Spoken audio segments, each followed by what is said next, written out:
Buenos días a todos. Mi nombre es Catherine Camacho. Soy la directora asociada del Centro de Estudios México-Estados Unidos de la Universidad de California en San Diego.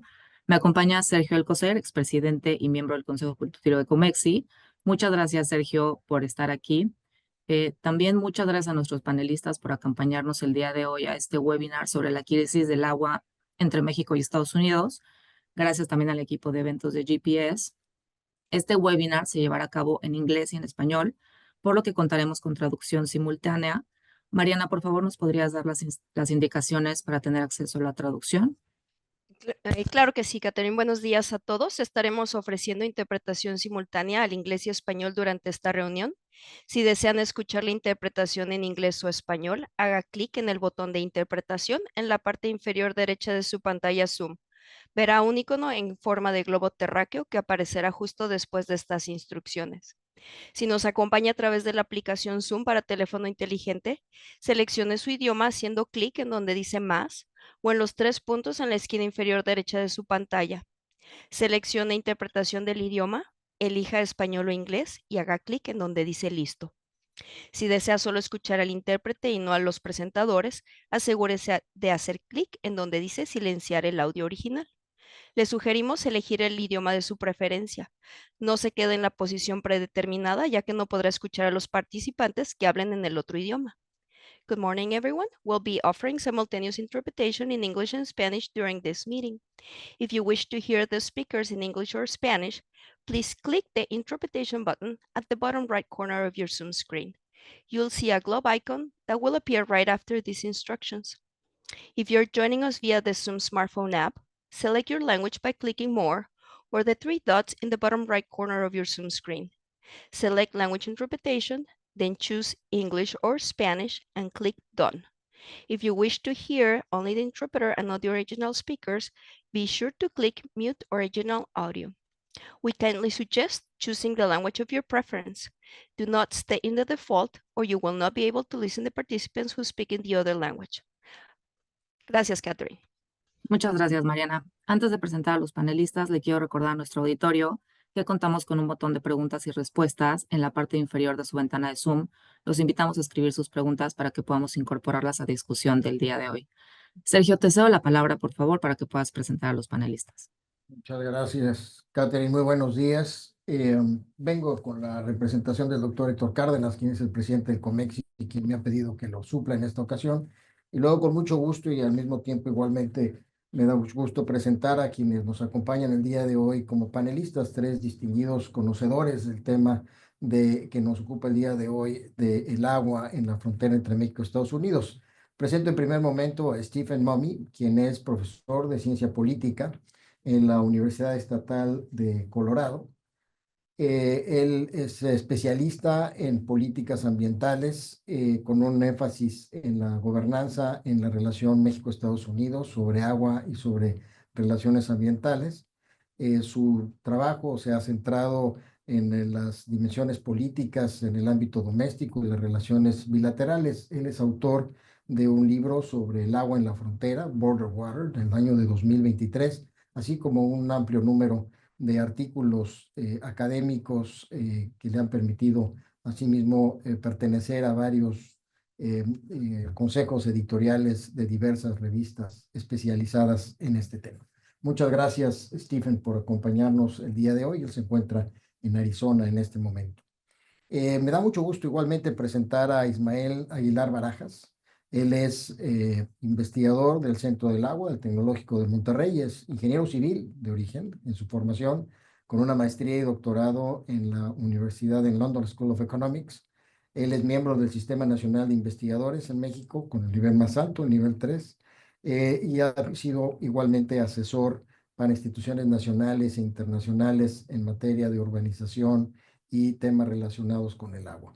Él es actualmente el editor principal de la revista Water and Cities in Latin America, así como ha sido ganador del premio 2019, premio Rómulo Garza a la investigación, que es el premio más prestigiado que otorga el Tecnológico de Monterrey a sus académicos. Así que muy bienvenido, Ismael. Muchas gracias por acompañarnos. Igualmente me da mucho gusto darle la bienvenida a Carlos de la Parra, también ingeniero civil, con un doctorado en planeación ambiental en la Universidad de Michigan con 30 años de experiencia en materia de agua y ambiente, especialmente a lo largo de la frontera entre México y Estados Unidos. Ha sido profesor investigador en el Colegio de la Frontera Norte, así como representante de la Secretaría de Medio Ambiente y Recursos Naturales, Semarnat, en Washington. Actualmente él encabeza la iniciativa Restauremos el Colorado, que es una iniciativa de la sociedad civil basada en Mexicali y además representa a la sociedad civil en el NatBank, el Banco Interamericano, del Banco Norteamericano de Desarrollo. Así que muchísimas gracias, Carlos, igualmente por acompañarnos. Adelante, Carmen. Muchísimas gracias. Bueno, en días pasados, el presidente de Estados Unidos, Donald Trump, hizo una declaración sobre una supuesta violación por parte de México al Tratado de Agua de 1944 y amenazó con subir los aranceles una vez más si México no cumplía con su deuda de agua. De igual manera, por primera vez en la historia, negó una solicitud de México para recibir entregas de agua del río Colorado para la ciudad de Tijuana, planteando la negativa como resultado de los continuos rezagos de las entregas de agua bajo el Tratado de Aguas de 1944, que está diezmando la agricultura estadounidense, específicamente a los productores del Valle del Río Grande. Sin embargo, las entregas de agua a Tijuana no están directamente relacionadas con la materia del tratado. Más aún, en estricto sentido, México no ha incumplido con las obligaciones del tratado. No obstante, esto claramente evidencia una crisis diplomática en materia del agua. Ismael, ¿podrías por favor decirnos en dónde estamos ahora con esta crisis del agua entre México y Estados Unidos y qué tan grave es?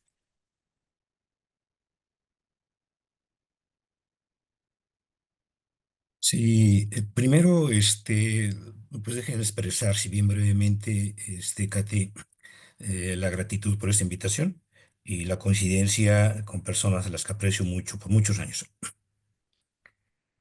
Lo que les voy a comentar ahora tiene más que ver con la cuenca del Bravo, que es con la que estoy más familiarizado, y seguramente Carlos dará un recuento, sobre la cuenca del Colorado.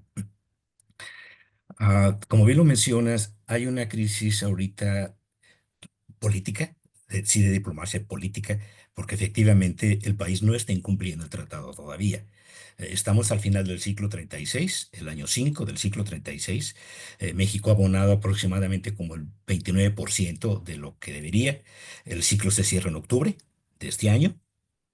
Y México, como en el pasado, bien podría argumentar que se va a diferir ese déficit al ciclo que sigue. ¿Sí? Eso en los tiempos actuales se ve muy complicado, se ve muy difícil y creo que el país tendría que adoptar pues, propuestas más proactivas para no llegar a una situación como esa. ¿Sí? El problema con ello es que, bien lo tocaste también, Catherine, está de alguna manera vinculando a la cuenca del Colorado. Sí, eso ya ha pasado antes. En la crisis del 2001, enero, febrero, marzo, abril, los primeros meses del 2001, no hubo un asunto más importante en la agenda nacional que la deuda de agua con los Estados Unidos. Y cuando el presidente Bush le pregunta al presidente Fox en el rancho San Cristóbal cuándo México va a liquidar el adeudo, ese punto ni siquiera estaba en la agenda. ¿Sí? Entonces, sobre la marcha se tuvieron que hacer las actas 307, 308, 309 a efecto de abordar la situación. Entonces, ahora otra vez es el Colorado. Antes abordó eso y antes también estaba la presión para frenar los flujos migratorios. Ahora le pusimos aranceles. Sí. Entonces la situación sí es grave porque la sequía, que es completamente real, implica que las presas internacionales, en los volúmenes conjuntos que México tiene con Estados Unidos, la presa La Amistad, por ejemplo, está un 20% de su capacidad. La presa Falcón está al 13% de su capacidad. Y el agua que le pertenece a México, de esas presas, Amistad tiene 13,8 y Falcón tiene 8,3. Entonces, en términos reales, no hay agua para poder cubrir ahorita el déficit, no la hay.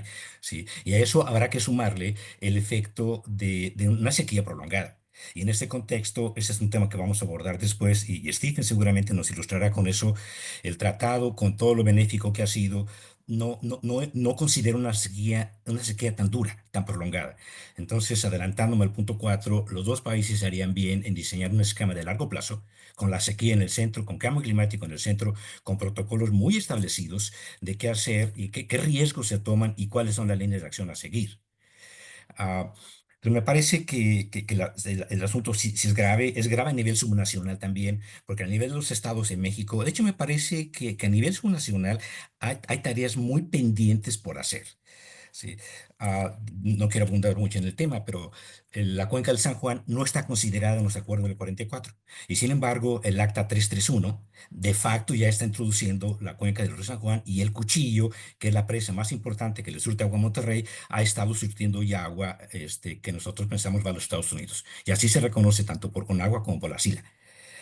Entonces, sí hay una situación complicada, pero confío yo en que los dos países encontrarán las maneras de solucionar esto, valga la redundancia del tema, con la mejor diplomacia posible.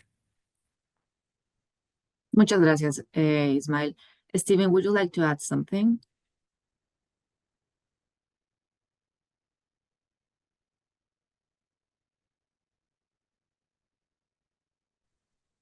Yes, well, Ishmael has captured the situation quite nicely on the Bravo. So I would just say this, that first, I always want to emphasize Mexico is currently in compliance with the treaty. Mexico is categorically true. And in fact, Mexico, even if it misses its target in October 2025, it will largely be in compliance with the treaty, because the treaty provides for a forbearance provision whereby the accumulated water debt can be transferred to the second cycle. And that has been done regularly in the past. It's been done at least twice, if not, if memory serves, maybe 3 times. So it's in the treaty. It's a provision that if Mexico should fall short in the first cycle, that it can ask for forbearance from the United States, and that would be granted, and it has been granted in the past. So there's no, in my view, there's no need to panic at the moment. But this situation does not satisfy Texas farmers. The problem right now that we have with the treaty is that we are focused on fixed quantities of water. We're not focused on the reliability of flows.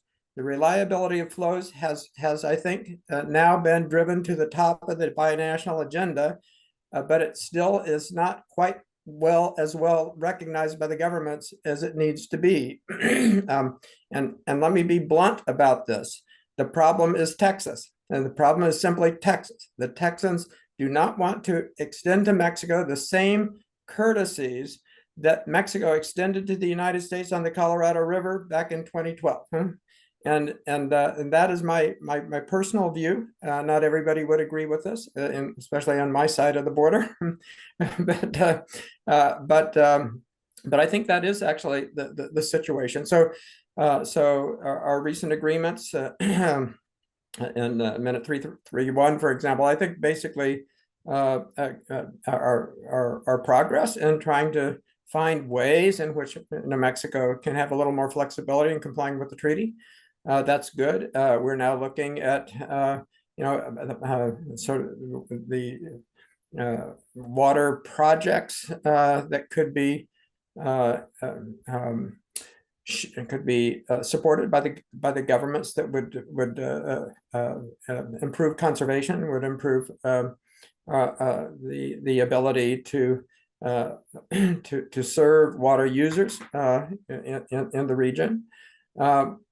And all that's to the good. But right now, Mother Nature is not complying. It's not cooperating, and there's only so much you can do to squeeze water out of the system.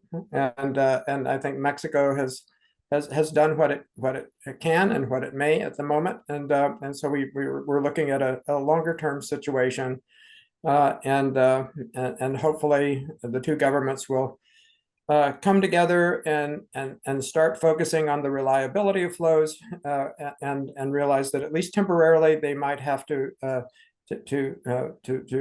depart from some of the fixed quantity promises that are embedded in the treaty, especially in Article 4 of the 1944 Water Treaty.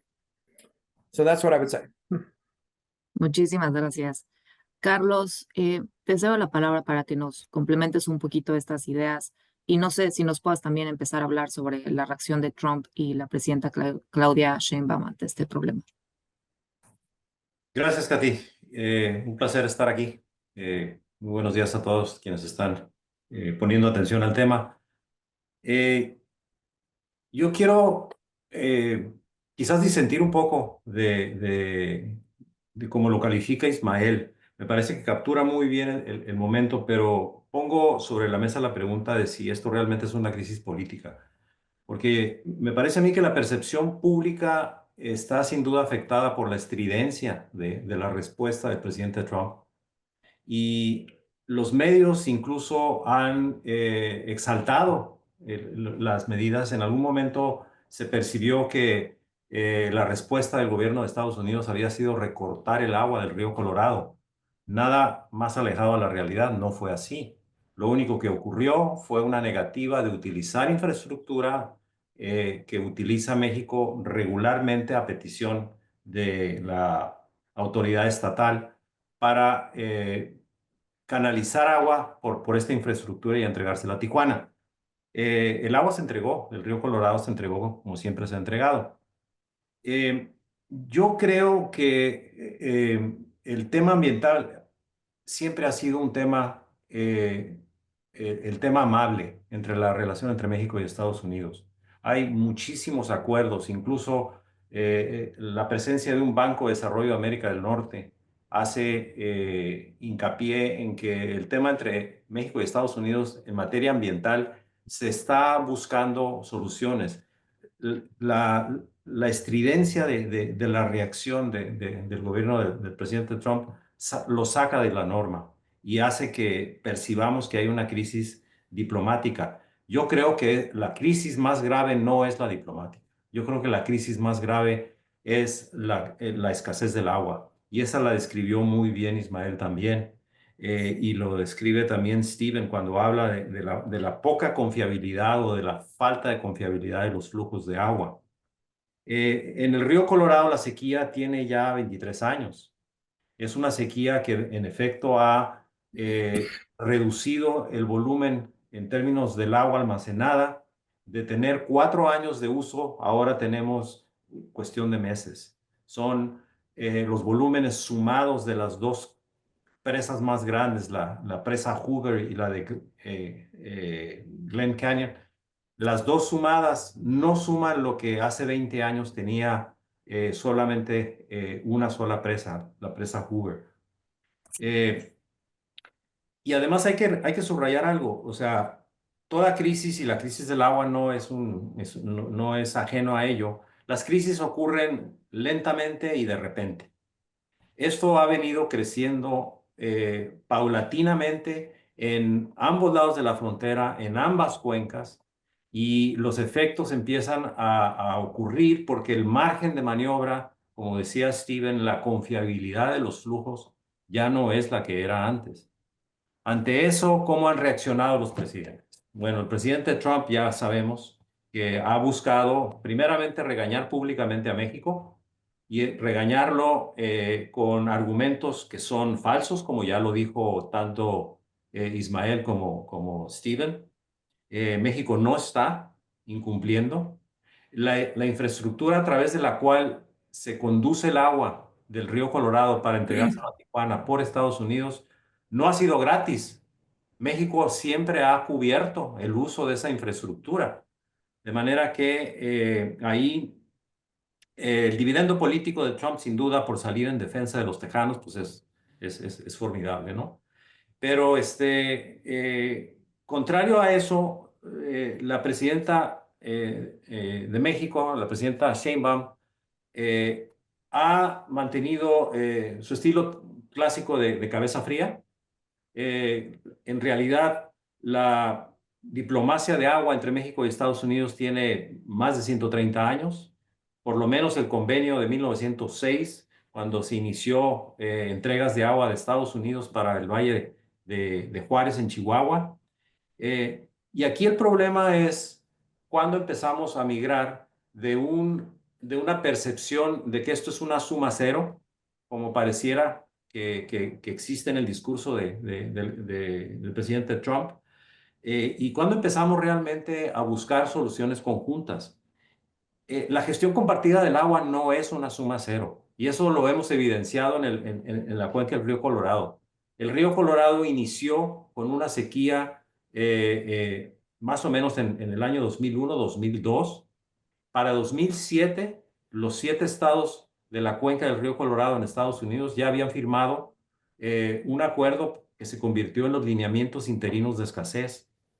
Con base en esos lineamientos interinos de escasez, se inició una negociación que duró 5 años con México para firmar el Acta 319. Y en esa Acta 319, en medio de un reconocimiento colectivo de que había una escasez severa, se firmaron por primera vez acuerdos para compartir agua con el ecosistema del río Colorado. Actualmente hay una campaña de restauración de ecosistemas del río Colorado en donde se deriva agua de los 2 países para el ecosistema. Esto se dice fácil, pero nunca había ocurrido en la historia de una cuenca internacional en el mundo que 2 países decidieran destinar parte del agua para el ecosistema, y se está haciendo en el río Colorado.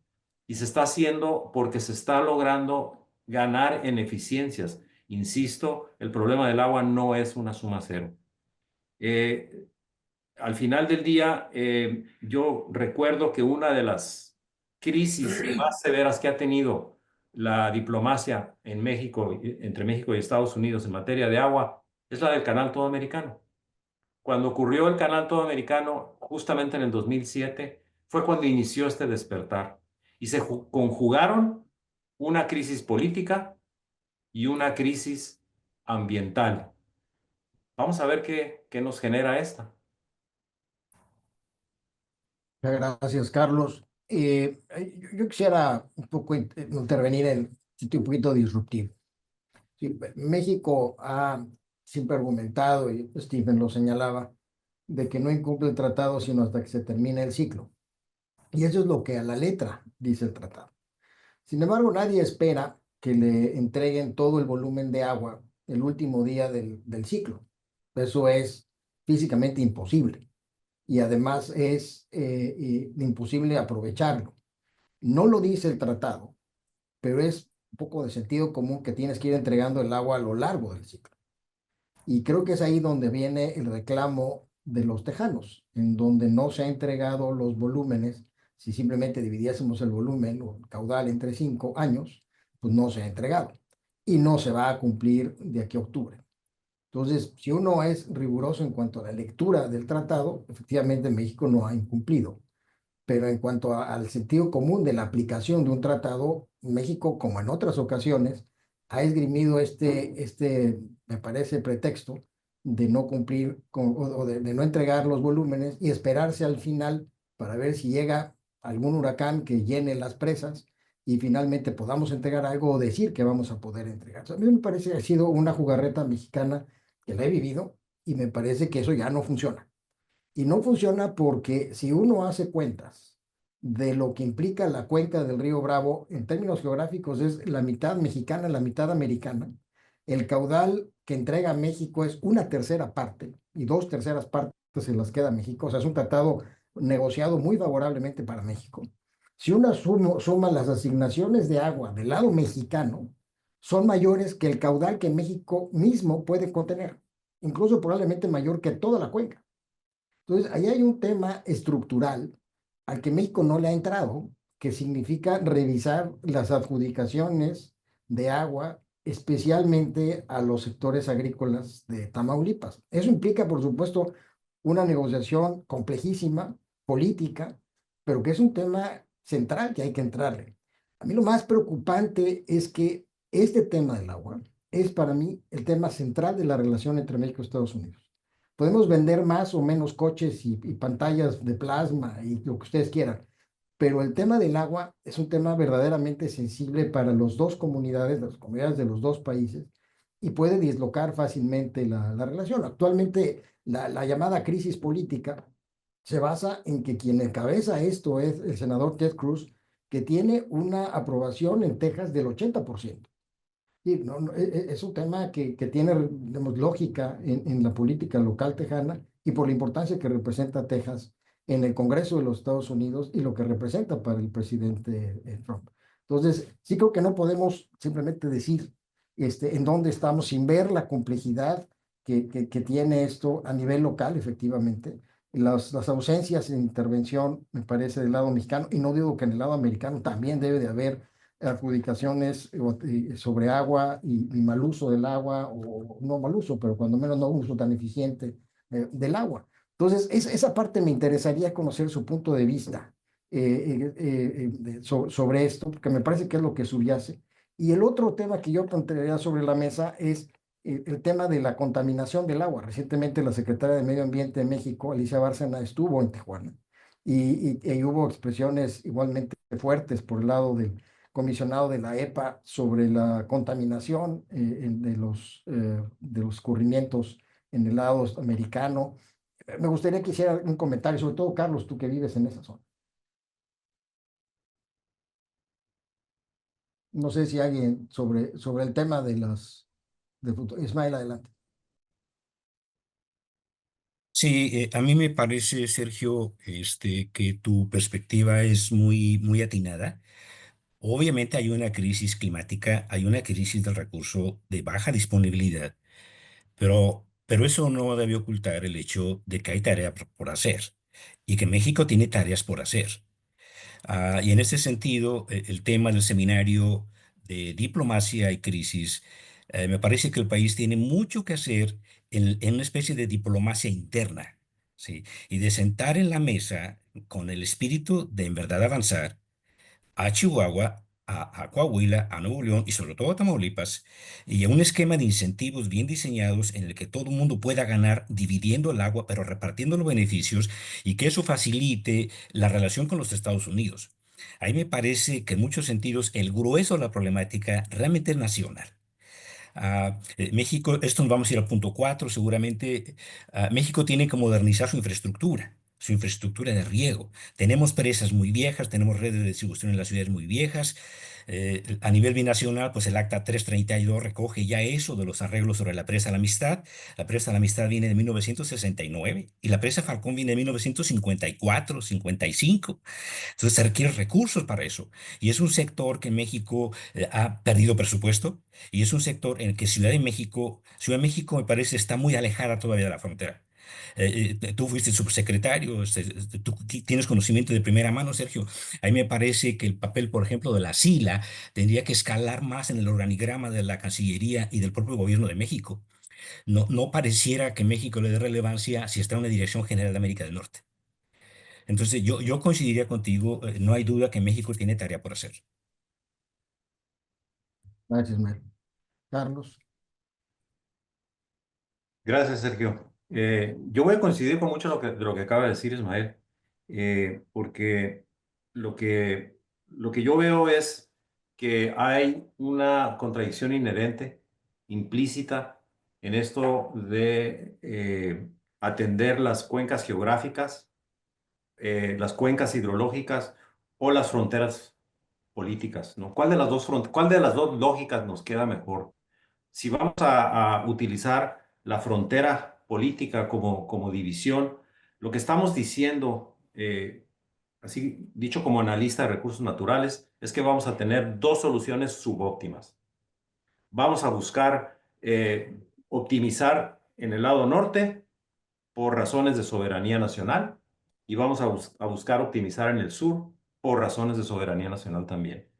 Si nosotros seguimos en esa lógica, vamos a seguir teniendo desencuentros. Vamos a seguir teniendo la necesidad de hacerlo a través de una Comisión Internacional de Límites y Aguas que, como lo dijo Ismael, quizás debiera escalar en sus alcances. Pongo el ejemplo y me refiero al tema que tú me pides, Sergio, del río Tijuana. El río Tijuana tiene poquito con este problema, ¿no? Más o menos 90 años. ¿Qué pasa con un problema que está presente en 1930 y sigue presente en 2025? ¿Por qué ocurre eso? ¿Por qué o sea, existen muchas fallas en el organismo operador, sin duda, de agua potable y alcantarillado en la ciudad de Tijuana. Pero siempre, a lo largo de 90 años, ha tenido fallas el organismo operador. Tijuana en 1930, cuando se detecta por primera vez escurrimiento, era un pueblo de 5,000 habitantes y se tuvo que hacer una fosa séptica para controlar eso. Aquí lo que yo veo que está ocurriendo es que los organismos operadores no perciben la responsabilidad que tienen de carácter internacional. Tiene que llegar el momento en que ocurran cosas como lo que hizo nuestro buen amigo Roberto Salmón, que en paz descanse. Porque Roberto en algún momento decidió que lo que se tenía que hacer era colocar en el centro a los organismos locales. Esto ya lo dijo también Ismael. Hay momentos en los que los organismos subnacionales son los que deben estar encargados de esto. Y en 2015 se firmó un acta, el acta 320. Tú eras subsecretario en ese entonces. Y cuando se firmó el acta 320, Roberto lo que buscaba como comisionado era colocar en el centro a los actores locales para que tomaran acuerdos transnacionales bajo el paraguas de la sigla. No pasó mucho tiempo en que lo que ocurrió fue que se exacerban los flujos y llegó $300 millones atados al TEMEC para la EPA. En ese momento, lo que ocurrió fue que Washington desplazó a los locales y volvieron los gobiernos federales a estar presentes con la intención de, con su tacto paquidérmico, tratar de matar una pulga en la frontera. Yo creo que aquí lo que tienen que hacer los dos gobiernos federales es redimensionar y repensar cuál es su papel cuando ocurren este tipo de cosas que son del ámbito local y empezar a legislar. Vaya, el TEMEC tiene reglas muy claras para que se pueda seguir avanzando en materia comercial. ¿Por qué no puede haber de parte de los gobiernos federales reglas muy claras para que los locales tengan acceso? ¿Por qué podemos seguir en los organismos operadores en México teniendo directores con designación política para un trabajo técnico con experiencia de 1.5 años de experiencia? Me parece a mí que ese tipo de normatividades de carácter federal sobre los locales y luego dejar que los locales hagan lo que los locales tienen que hacer. Muchas gracias, Carlos. Stephen, do you have any comment?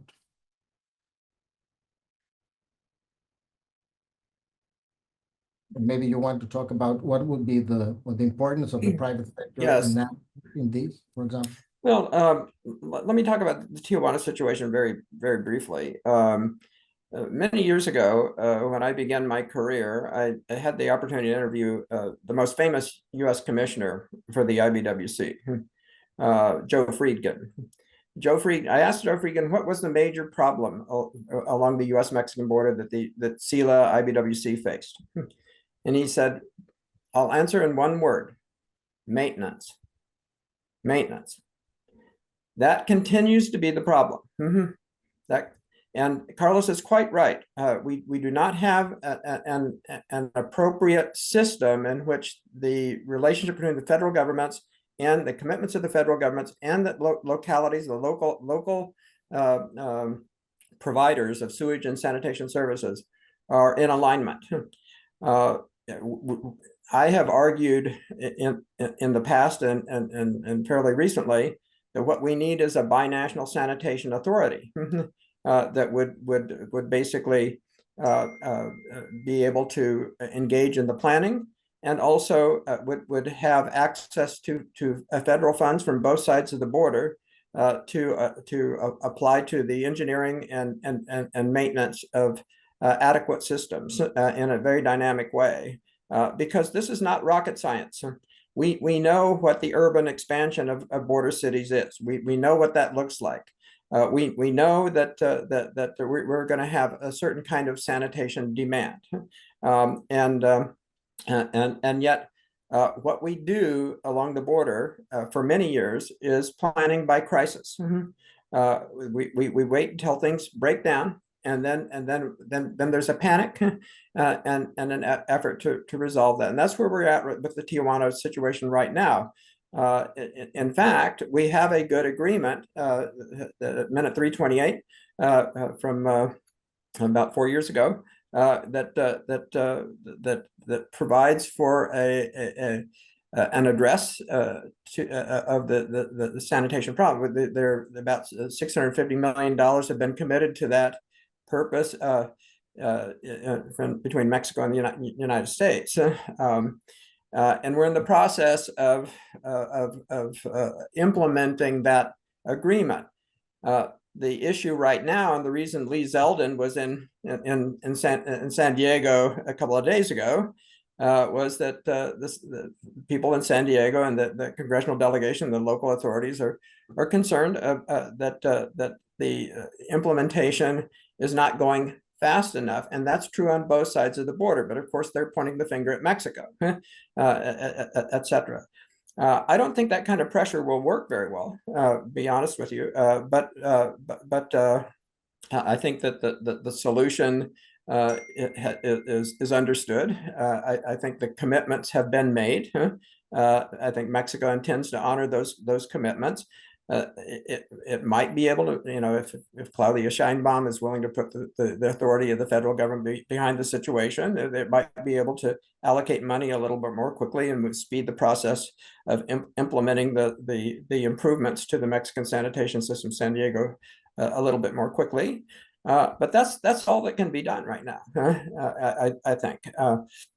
So I think we've got a big structural problem, as Carlos identified very, very well, in how we deal with sanitation along the border. We're going to have to come to grips to that, because planning by crisis simply has proven itself to be very, very frustrating and inadequate in terms of the expectations of citizens on both sides of the border. And this is a problem we can solve, but it does require binational understanding, binational commitment, binational cooperation, and it can't be achieved by simply one country browbeating the other and insisting that things be done just now and just in this particular way. So I really do think that we can move forward on the sanitation issue, but I think in the longer term, we really need to think about how we're doing sanitation along the U.S.-Mexican border, from Brownsville all the way to San Diego and Tijuana. Thank you, Stephen. Muchas gracias. Sergio decía, por una parte, que el tratado es favorable para México, ¿no? Pero por otro lado, también estamos viendo que el lado de Trump se está ensuciando de cierta manera el tratado, porque la gente se confunde con lo que realmente está pasando. También, por otro lado, tenemos que hay unas nuevas condiciones climáticas que sencillamente es imposible seguir esto. ¿Ustedes creen que deberíamos revisar, renegociar el tratado? ¿Ustedes, desde su punto de vista, el tratado sigue siendo suficiente? Si quieren, podemos empezar con Stephen. Yes. So I think that Ismael and Carlos both know what I think about this. I am personally very much a fan of the treaty. I don't think the treaty is the problem. The treaty is a treaty that allows for interpretation. There's very little in the treaty that says you can't do something. And so that's one of the, I think the foresights of the diplomats and the Mexican diplomats, the U.S. diplomats that negotiated the treaty. They knew it would have to be elastic. They knew it would have to be altered in response to changing circumstances, along the border. And so the treaty really boils down to what the governments want to do with it.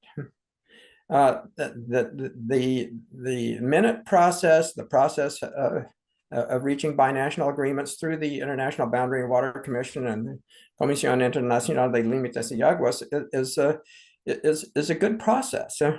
But it relies on the commitment to comity, to commitment to try and reach cooperative negotiated solutions that advantage both countries, that are to the mutual benefit of both countries. So this is the deal right now. There are a variety of solutions that could be applied on the Rio Bravo. There are solutions that can be applied to the Colorado River. There are solutions that can be applied to the situation with sewage in Tijuana. The treaty is not the obstacle. The obstacle is simply what the governments need to do, what they can decide to do, how they can cooperate with each other, and that's just a process of dialogue. It's a process of investigation. It's a process and fact finding. It's a process of trying to reach mutual agreement and practical forms of assistance to enable things to happen. That's what has been done in the past. That's been successful, and I think that will continue to be the formula for binational cooperation along the border. But I really don't think, I think it's a misunderstanding of the treaty to assume that the treaty is the obstacle. The treaty is by no means the obstacle to U.S. and Mexico cooperation along the border. Thank you, Stephen. Ismael, ¿cuál es tu perspectiva al respecto? Yo no podría estar más de acuerdo con Stephen. De hecho, somos muy afortunados en tenerlo aquí con todo el conocimiento que él ha acumulado en décadas y que nos lo pueda compartir. La verdad es que es un privilegio para nosotros y para la audiencia que tenemos en Internet. Lo que yo creo, y eso Stephen y yo lo escribimos en un capítulo del libro en 2003. Y tratábamos de ver cómo estaba la gestión del agua en el 2020. ¿Sí? Y algo que con el liderazgo de Stephen, algo que encontrábamos, que viene escrito en la publicación, es que en el marco del tratado el país se tendría que mover, los países se tenían que mover a un esquema de largo plazo, una estrategia de largo plazo en el marco del tratado. Las minutas me parece que han sido muy exitosas. El tratado y las minutas es un referente internacional que vale la pena subrayar, pero no podrían reemplazar, y creo que sería hora de diseñar una estrategia de muy largo plazo en el marco del tratado y utilizar las minutas para abordar cuestiones de coyuntura. Y en ese contexto tenemos que poner al clima en el centro, cambio climático en el centro y el riesgo en el centro. Entonces la pregunta para los dos países es ¿qué tan dispuestos están a tomar qué riesgos? Y en ese sentido, y esto nos lleva a lo que Stephen decía de la confiabilidad de los flujos, ¿qué riesgos queremos tomar y cómo financiamos esa aversión o no al riesgo? Y dos puntos que quisiera tocar en relación con lo que comenta Katy y algo que dijo Stephen. Cuando la gente está desinformada, lo que decía Carlos, la estridencia de Trump y el papel que eso, lo que eso resuena en la sociedad, nos lleva entonces también a ver cuál es el papel de los medios y a la necesidad de que los dos países necesitarían como que ir educando sobre la marcha. Estas cosas ya las vivimos antes. La crisis del 2001, la crisis de mediados de los años 2000 era algo muy similar.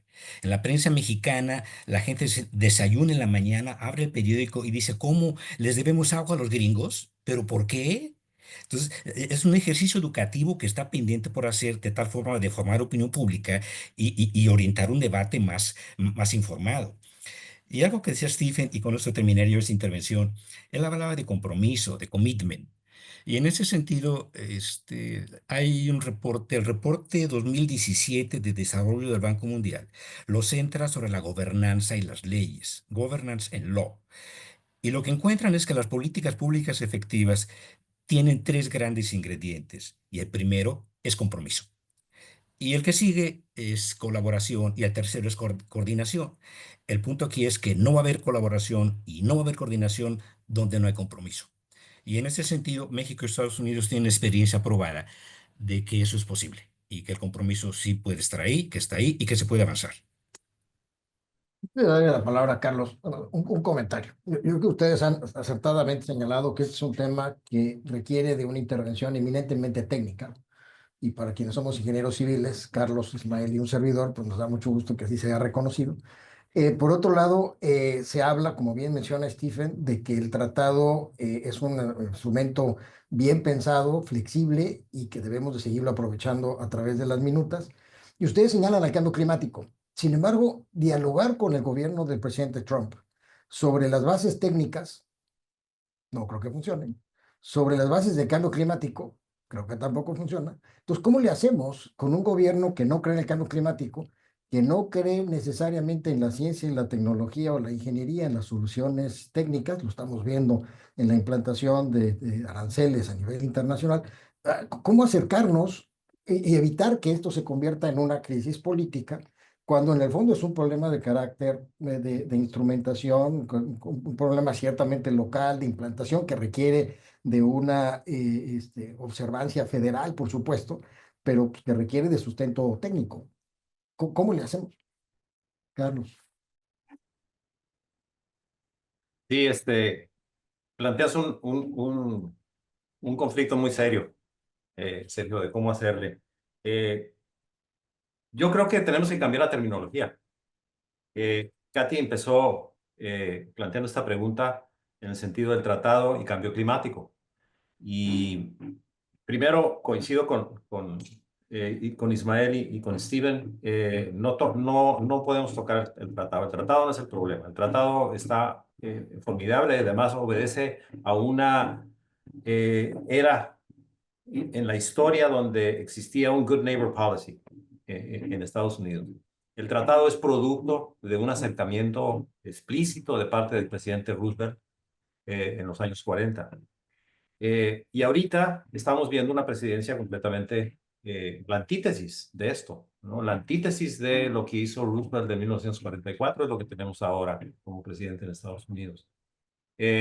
Cambio climático no es un término, vamos a llamarle atractivo o persuasivo para la política en estos momentos, pero eficiencia sí, eficiencia en el manejo del agua sí. Y eficiencia en el manejo del agua quiere decir, primeramente busquemos en dónde el agua es más utilizada. No es que el problema esté en la agricultura, pero si el uso más intenso es en la agricultura, necesitamos voltear a ver la agricultura. Y necesitamos voltear a ver la agricultura con ojos de eficiencia.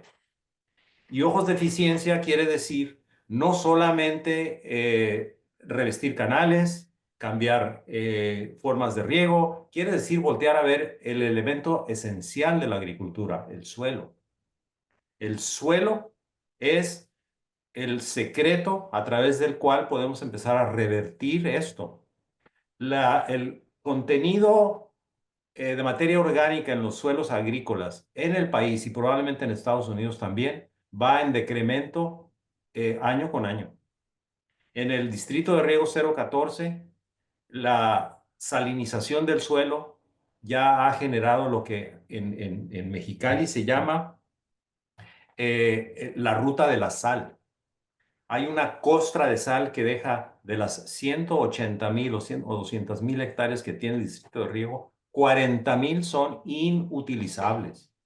40,000 hectáreas están siendo descansadas y el agua se está yendo, el agua que tiene derecho estos agricultores se está yendo a cultivar alfalfa.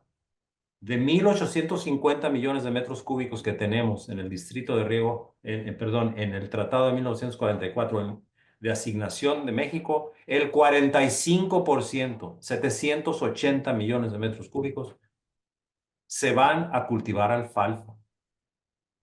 Necesitamos entender que el suelo está salinizado, desprovisto de materia orgánica. Se necesita abandonar ya el modelo agrícola industrial y pasar a una agricultura regenerativa que empiece a recomponer suelo para que el suelo empiece a retener más agua, para que exista una mejor economía y se reduzca el consumo del agua todo a la vez.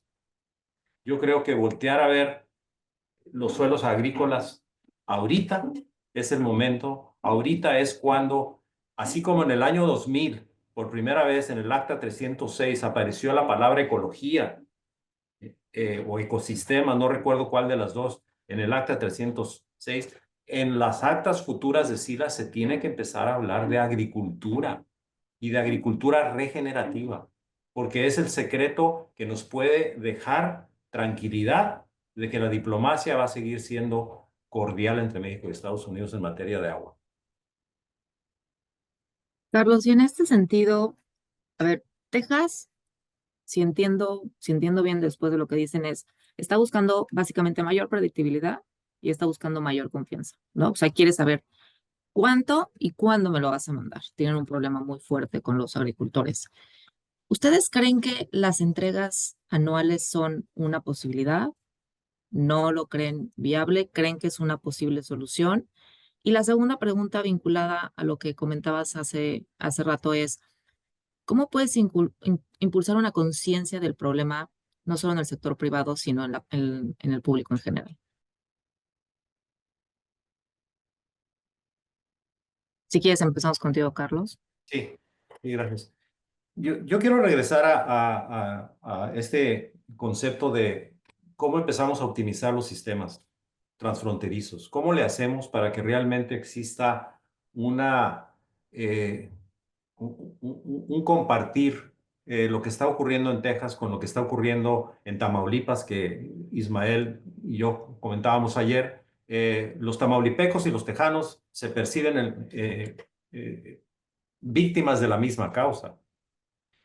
Porque al final del día en el Bajo Río Bravo no llega el agua. Bueno, también eso ocurre en el Imperial Irrigation District en Estados Unidos y al sur de la frontera en el distrito de riego en Mexicali. Eh, en, en el distrito de riego de 014 en Mexicali, en el delta del río Colorado, las ONG binacionales que han estado trabajando de la mano de la Comisión Internacional de Límites y Aguas han ido penetrando en el trabajo en la agricultura y han empezado a implementar proyectos de agricultura regenerativa y además una componente adicional.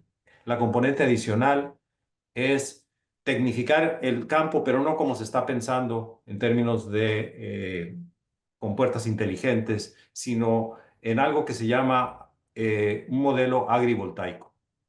¿Qué quiere decir eso? Lo que quiere decir es la combinación de paneles solares, que creo que estarán de acuerdo que en Mexicali tiene sentido poner paneles solares, y combinarlos con la actividad agrícola. ¿Por qué? Porque hasta hoy el agricultor en el Valle de Mexicali tiene dos mantras, o tiene dos axiomas en su mente. La primera de ellas es: el agua de 1.850 millones de metros cúbicos se va a entregar religiosamente. Y yo puedo además programarla con la Comisión Nacional del Agua, quien le va a pedir a la Comisión Internacional de Límites y Aguas que me la entregue con calendario. ¿Qué distrito de riego en México tiene ese lujo?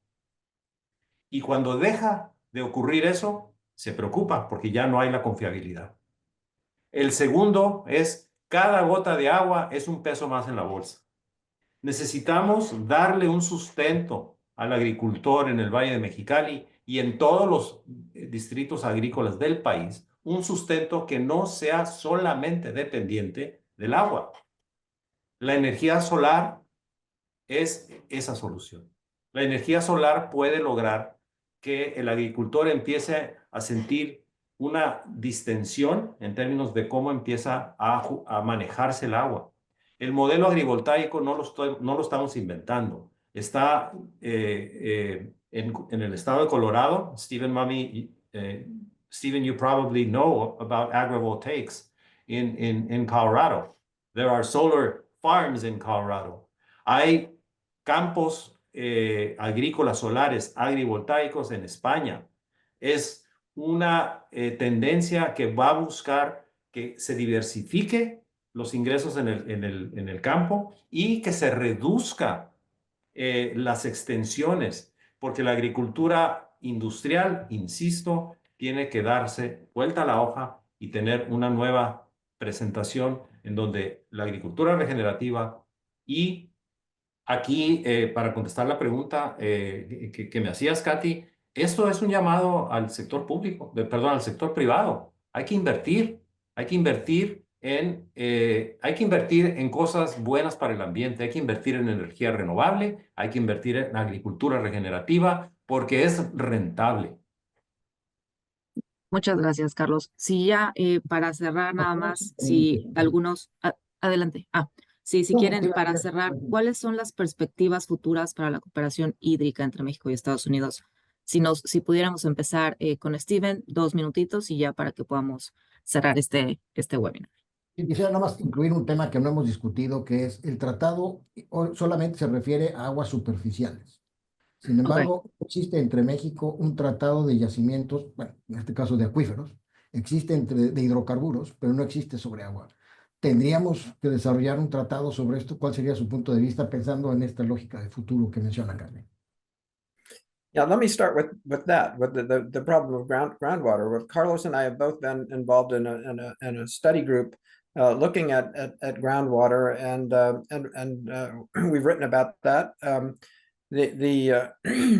I think that that's one of the lacuna within the 1944 Water Treaty. Technically, as a result of previous agreements, the groundwater is within the purview of the IBWC and CELA. But what we need now is, I think we've concluded, is a framework agreement on groundwater that allows localities that share a transboundary aquifer to reach their own solutions about sustainability and maintaining the quality and the reliability of that aquifer. We're at the moment where if we don't do that as two countries cooperating together to manage our water supplies, we're going to be the worse for it. We're definitely going to fall behind, and local communities are going to see their aquifers degraded, and that's that. So I think we really need to do that. That's an important thing. And then just quickly, I'll just say that I think what we need to do more fully within the context of the treaty is really to acknowledge the challenge that climate change has wrought throughout the border region and in our water basins. And we're much more advanced on the Colorado in that respect, and the good work that Carlos and many of the NGOs have done there. It goes back over a decade. And I think that as a result, we've built in assumptions within the arrangements on the Colorado that are really constructive. And I don't think the Trump administration can change that. It's that those are there, and those are going to endure, and they have the commitment of the 7 U.S. basin states and Mexico. So that's going to go forward. There's not much the federal government can do to change that reality. It's different on the Rio Bravo and the Rio Grande, where they have yet to acknowledge informal agreements that climate change is affecting the water supply. And so this is something that needs to be done. The Texans are worried about it because they think that will give Mexico some kind of leverage in relation to the United States. It's not. It's a fact. It's something that needs to be understood as basically the starting point for arriving at meaningful, sustainable solutions in the Rio Bravo. So I do think that we have advanced much more quickly in addressing our water problems on the Colorado River. We need to make up that kind of progress on the Bravo, but we'll get there. That's definitely, I think, on the agenda now. Muchísimas gracias. Ismael, 1 minutito, nada más porque ya estamos por cerrar. Sí, bueno, pues yo disfruté mucho esta conversación, Katy. Ojalá que la podamos tener en otra ocasión, y si fuera presencial mejor, para tener un buen vino y quizás tengamos mejores ideas, ¿no? Que las que ciertamente vimos hoy, fue muy grato compartir esta sesión. Yo lo que creo es que está en el mejor interés de los dos países, quizás más de México, diría yo, asegurarse que hay un esquema de largo plazo para la frontera y el agua y verla con seriedad, que es un asunto de seguridad nacional y de interés nacional, pero en la práctica, no solo en el papel. La frontera norte contribuye al Producto Interno Bruto, a la inversión extranjera directa, crea empleo, atrae migrantes, y en ese contexto el agua tiene un significado muy especial. No solo es el agua per se, es cómo el agua contribuye al desarrollo económico de este espacio binacional que es compartido. No es una cosa menor, pero eso creo que solamente podremos avanzar si en el marco del tratado, porque lo permite, se haga una estrategia sistémica de largo plazo en que todas estas cuestiones que están abordadas aquí sean consideradas. Muchísimas gracias, Ismael. Carlos, y cerramos contigo, Sergio. Gracias. Yo me refiero muy rápido porque sé que ya se nos agotó el tiempo a la pregunta sobre el tratado, que si debía haber un tratado de aguas subterráneas. Sergio, mi respuesta es que si los gobiernos federales son capaces de dar un paso atrás y dejar que los locales, como lo describe Stephen Mami, resuelvan el manejo de los acuíferos transfronterizos, sí. Sí, un tratado, pero hands off. O sea, los gobiernos federales tienen que entender que están muy lejos. Y ahora existe la posibilidad de que haya acuerdos entre usuarios, existe la posibilidad de que haya pizarrones digitales con el manejo de Big Data, datos, transparencia. Los violadores de los acuerdos internos se van a evidenciar y que lo resuelvan las colectividades que están siendo beneficiadas por esos recursos y no los gobiernos federales. Los gobiernos federales sean el marco que garantice eso. Y termino diciendo muchísimas gracias por la oportunidad de estar aquí. Me dio mucho gusto, Katy, gracias. Sergio, muchas gracias. Me dio mucho gusto saludarte también. Muchas gracias a todos. Adelante, Sergio. Gracias, Catherine. Bueno, creo que en un minuto creo que hemos revisado muy rápidamente un tema que es crucial para la relación entre los dos países y en donde se ha destacado la importancia de la colaboración a nivel local, que no se limita únicamente al tema del agua, en general a lo largo de la frontera, pero con gran énfasis en este momento sobre el agua, si bien teniendo un marco regulatorio apoyado desde las instancias federales, efectivamente Washington y la Ciudad de México están geográficamente y políticamente muy alejadas de la realidad de la frontera y creo que ese es un gran reto que se ha tenido por años y que se tiene que seguir trabajando. Y por otro lado, pues señalar la importancia que los dos países tienen que hacer en sus agendas domésticas para educar mejor a sus poblaciones, educar mejor, se mencionaba, a los periodistas, y yo diría educar más a la clase política que toma las decisiones en ambos lados de la frontera sobre lo que implica la relación México-Estados Unidos a partir del agua en las tres cuencas que compartimos, además de los acuíferos que igualmente compartimos. Creo que son temas que para el Instituto, para el COMEXI, para el Centro de Estudios Mexicanos, no sé, de California y San Diego, son asignaturas pendientes de cómo podemos desarrollar documentos sencillos de explicación sobre estos temas que nos permitan desarrollar talleres a lo largo de la frontera, quizá apoyados con NatBank, para poder sensibilizar a ambos lados de la frontera sobre lo que implica el tema del agua y profundizar lo que muchos de ustedes hacen con gran éxito, Carlos, Ismael y Stephen. Muchas gracias. Muchas gracias también a nombre de parte de Héctor Cárdenas y Rafael Fernández de Castro, Comexi y USMEX, les agradecemos mucho porque nos hayan acompañado. Muchas gracias, Ismael, Steven, Sergio y Carlos, por todo su conocimiento. Que tengan un bonito viernes. Hasta luego.